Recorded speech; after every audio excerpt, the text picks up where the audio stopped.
We're pleased to be joined by Etan Thomas, former Cuse great, NBA veteran, joining us now to talk SU Georgetown, talk all things SU basketball. And, Etan, we touched on the rivalry with you last week.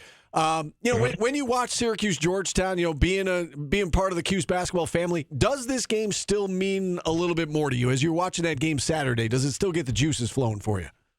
No, definitely.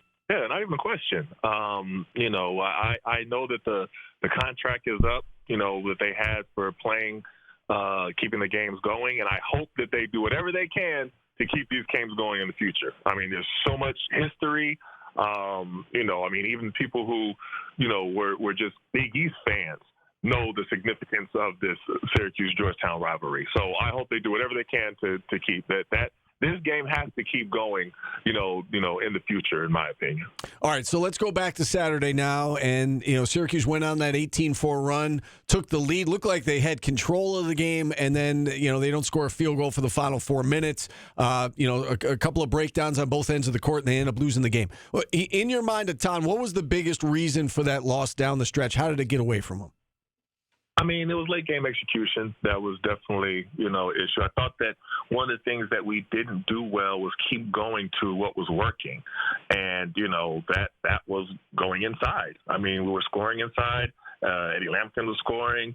We were doing a great job. Jair, when he came off the bench, he was doing well inside. Donnie Freeman, I know he didn't play a whole lot, but he was scoring inside. That's what was working. So in my mind, we should have kept going to that. I don't think that was necessarily the time to try to shoot threes when threes weren't falling for us. That's my personal opinion. But and another thing is the transition defense. That was just they were getting too many easy transition points. I thought and for some reason it looked like we weren't comfortable with the zone when we kind of knew that Georgetown was going to be playing a lot of zone. So those are the things that just kind of stuck out to me. But the effort was there. Can't say they weren't playing hard, but, we knocked down a couple of shots or, get the ball inside when we should and get a couple of stops, especially on transition, then it's a different ballgame. Coming into this year, Etan, I think most of us believe that Chris Bell was in line for a really big season. Everybody was talking about him within the program about, being one of the best shooters in the country.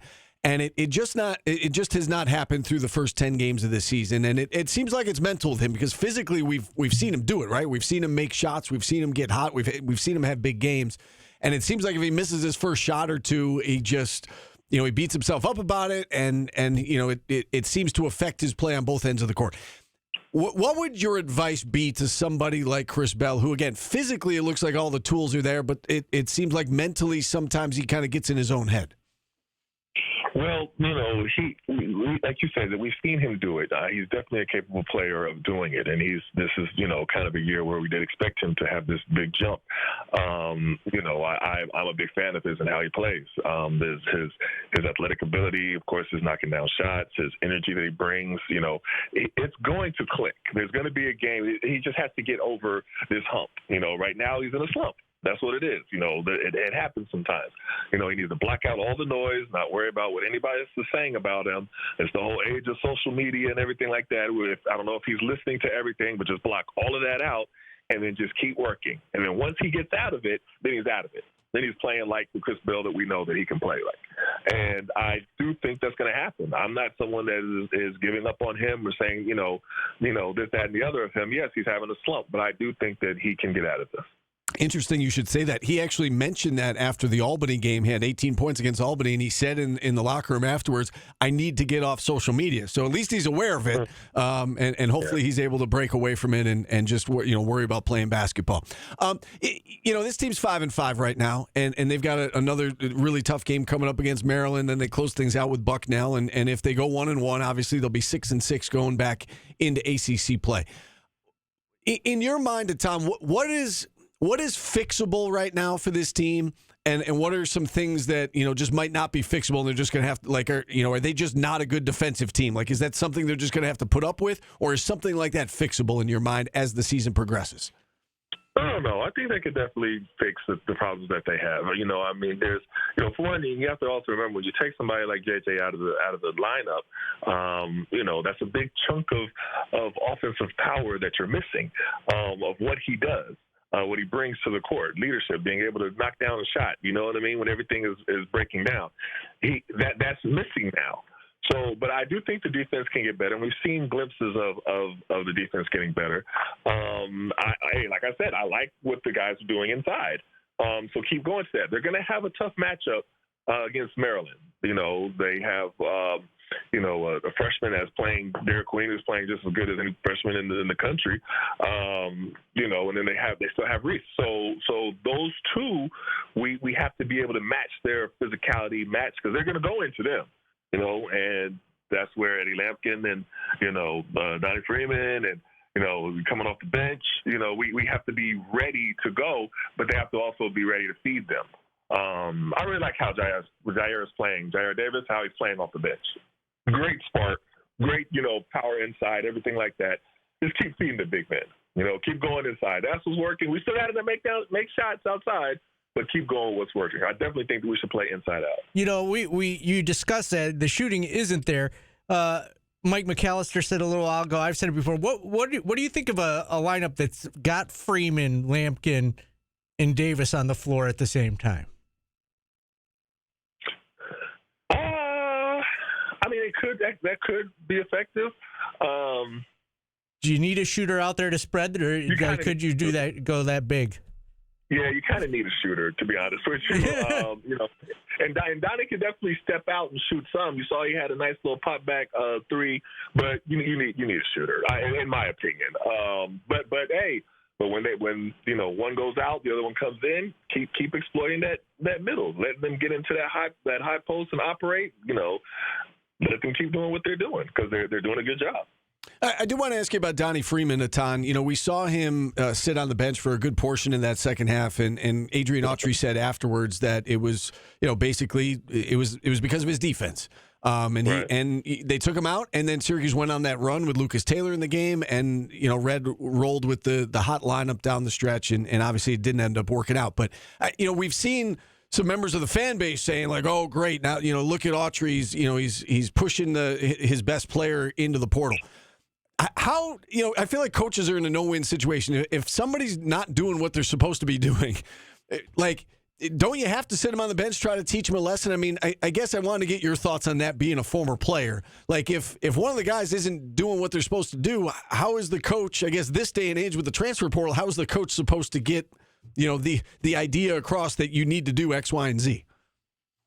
Well, they have to be able to have the confidence that Coach Red knows, what he's doing, and if he took him out for a reason, not that he's just punishing him for no reason or he doesn't want him to be successful.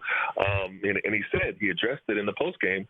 He said that, defensively, whatever he wanted him to do, somebody else was doing it better, and that was the reason. If that's the reason, then now as Donnie Freeman, as a player, he has to go and make sure that he doesn't make that mistake again. And, that he's able to. Yes, he's been doing well offensively, but they need him to do this defensively. And you just got to do what the coach – this is what the coach wants. So if the coach said he wants X, Y, and Z, you got to do X, Y, and Z. It's not to where – because then on the flip side, you say, okay, you want the player to not be held accountable so that he doesn't necessarily go into the transfer portal. Yeah. And then you just let him do whatever he wants to do, and any kind of mistake goes. And that's not the way – you can't coach like that. So, no, a coach has to be able to coach his players. Right, and then fans would be complaining like he's playing favorites. Like, Donnie Freeman can make that mistake, but if so-and-so makes that mistake, he's coming out of the game. So it really is a no-win situation. You did touch on Maryland. I know that, you're down in that area. I'm sure you've seen them play, many times. They've got 2 losses this year. They're 8-2. They're 2 losses to Marquette and Purdue, 2 really good teams. Is Syracuse, in your mind, capable of playing with these guys? Do you think it'll be a good game Saturday, or could it be a long day for the Orange? Oh, no, they're definitely capable. That's not even a question. I think that there's the things that we need to be able to correct. We just have to correct them. We know that the transition defense is something that was an issue against Georgetown. We knew that the late game execution was an issue. Going to what's working. So if the big men are working inside, then you have to keep going to them. We know their defense is so those are the things that we need to continue to work on, and we'll be in the game. I mean, of course, free throws. We can throw in free throws there as well. But yeah, no, we'll be right. It's not going to be a blowout or anything like that. We're capable of being in every game. We just have to be able to do what we have to do.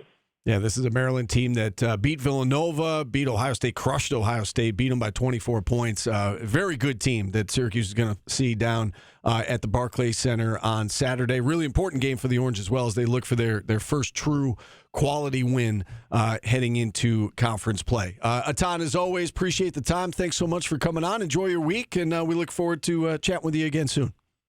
Okay, sounds good. Have a good one. All right, you as well. Etan Thomas joining us here on the program, and with that, we'll open up the phone lines. Like the Twin Towers take the big guy front court.